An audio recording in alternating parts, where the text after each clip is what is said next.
2 gram பரிசு கொடுத்த உடனே நம்ம முட்டா பையன், நான் நடிகனை வர சொல்ல மாட்டேன், 1 வயசு பொண்ணை கூட்டு போறான், நாளைக்கு ஒரு 3 மாசம் கழிச்சு +2 முடிச்சு டிகிரி முடிச்சு போய் கல்லூரி பெண்களை கூட்டு போறான். அறிவு வேணாம் தமிழனுக்கு? அவன் பெத்து வளர்த்து ஒரு ஆளாக்கிய பெண்ணு, நாளைக்கு மாற்றான் மனைவியாக வாழ வேண்டிய ஒரு பெண்ணு, அப்பா இறங்கல, ஆத்தா இறங்கல, ஆயிரக்கணக்கான ஊடக பத்திரிகை இறங்கல, ஒரு சினிமா கூத்தாடி பையனை கட்டி பிடிச்சி கொடுக்குற அனுமதிக்கிறேன். எந்த நடிகனுக்கு செய்யறது? இது என்ன ஈன பிறவி? தமிழுடைய பிறவியா இது? அப்படியே விஜய் அண்ணா, விஜய் நடிங்க, நடிச்சிருக்கார பாராட்டுங்க, அஜித்தை பாராட்டுங்க, ரஜினியை பாராட்டுங்க, சரத்தை பாராட்டுங்க, பச்சை தமிழ் நம்முடைய சத்யராஜை பாராட்டுங்க. அதை விட்டுட்டு எப்படி இதெல்லாம் பெற்றோர்கள் அனுமதிக்கிறீங்க? இதுவா தமிழ் சமூகம்? இதா தமிழுடைய பாரம்பரியம்? இதா வீரகுல பெண்கள் வாழ்ந்த மண் தமிழர் நிலம் என்கிறான். எந்த கூத்தாடி பையலுடைய வாசலையும் போய் நிக்காதீங்க.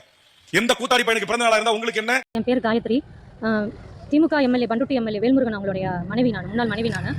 1999 பிப்ரவரி 7 எங்களுக்கு கல்யாணம் ஆச்சு. இப்போ கருத்து வேறுபாடு காரணமாக நாங்கள் பிரிஞ்சிருக்கோம்.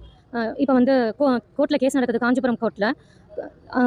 அவர் கட்சியோட பேர் வந்து தமிழக வாழ் உரிமை கட்சி, அதாவது தமிழகத்துக்கே வாழ உரிமை வாங்கி தருவாராம். ஆனால் அவர் கல்யாணம் பண்ணிக்கிட்டு 20 வருஷத்துக்கு மேலே நான் வாழ்ந்தேன். எனக்கு இன்னும் வந்து எனக்கு உரிய நிவாரணமோ எதுவோ நியாயமோ எனக்கு வந்து வழங்கலை. அவர் தான் எல்லாருக்கும் அவர் வந்து பேசுறாரு, நான் வந்து இலங்கைக்கு விடுதலை வாங்கி தரேன், அவருக்கு இவர்கிட்ட இருந்து எனக்கு வந்து விடுதலையும் பாதுகாப்பும் இருந்தா ரொம்ப நல்லா இருக்கும். இவர்தான் மானஸ்தன். மானஸ்தனா? மூஞ்சி பார்த்தா அப்படி தெரியலையே. பேர் வைக்கும்போது குப்புறப்படுத்திருந்தாரு. வச்சதுக்கு அப்புறம் தான் மூஞ்சி பார்த்திருக்காங்க.